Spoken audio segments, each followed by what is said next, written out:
Vous avez toujours voulu investir dans l'immobilier, mais vous trouvez ça inaccessible? Avec Realty, il est possible de générer des revenus récurrents en quelques clics en investissant dans l'immobilier fractionné aux États-Unis. Vous recevez vos loyers toutes les semaines.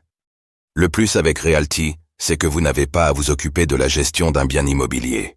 Ce spot vous est présenté en collaboration commerciale avec Realty. ETF Bitcoin Spot, plus d'1 milliard de dollars de sortie pour Grayscale, et ARK Invest investit dans son propre ETF. Le lancement récent des ETF Bitcoin Spot aux États-Unis ne parvient pas à stimuler la hausse du cours du BTC, qui reste ancré autour des 43 000 $ depuis décembre. De plus, le Grayscale Bitcoin Trust, GBTC, autrefois le plus important fonds Bitcoin au monde, subit une sortie de fonds significative, avec plus de 1,1 milliard de dollars retirés en 3 jours.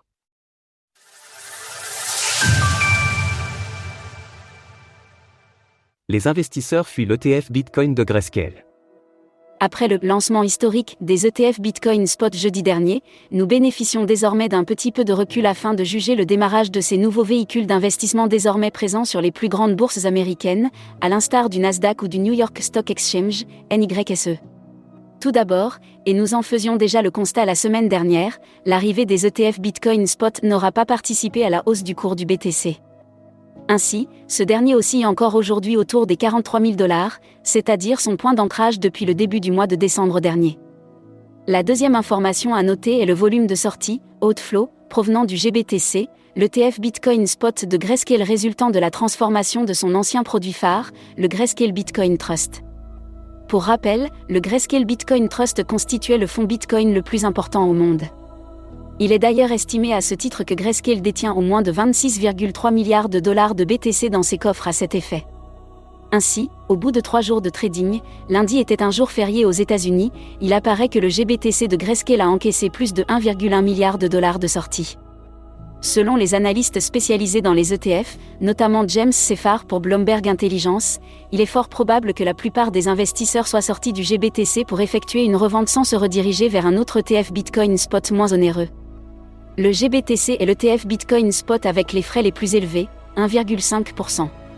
Une supputation consolidée par les données de Glassnode, qui indique que le nombre de BTC détenus par les émetteurs d'ETF Bitcoin est en baisse continue depuis jeudi dernier. D'ailleurs, selon les données compilées par Arkham Intelligence, nous pouvons voir que Grayscale a transféré environ 420 millions de dollars sous forme de Bitcoin vers Coinbase depuis jeudi dernier. Bilan positif pour les autres émetteurs d'ETF BTC Spot. Comme le révèle une infographie de ce jour publiée par James Seffar, si l'on met de côté Grayscale, qui a donc principalement subi des sorties sur son ETF, c'est le géant BlackRock qui mène la danse avec son ETF iShares Bitcoin Trust, IBIT, qui enregistre presque 2 milliards de dollars de volume sur 3 jours. Toutefois, en termes d'entrée pure, c'est l'ETF de Fidelity, FBTC, qui sort vainqueur. De son côté, ARK Invest, l'entreprise de Cathie Wood qui propose de nombreux ETF depuis des années, semble se délester de ses actions BITO, l'ETF de ProShares, afin d'investir dans son propre ETF Bitcoin Spot, qui évolue sous le ticker ARKB. Enfin, comme l'a noté l'analyste spécialisé dans les ETF Eric Balchunas, 1,8 milliard de dollars de volume a été généré mardi 16 janvier pour les 10 ETF Bitcoin Spot actuellement sur le marché aux États-Unis. À titre de comparaison, les 5 cents ETF lancés en 2023 ont combiné seulement 450 millions de dollars de volume le même jour.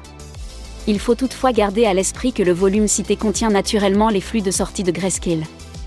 Retrouvez toutes les actualités crypto sur le site cryptost.fr.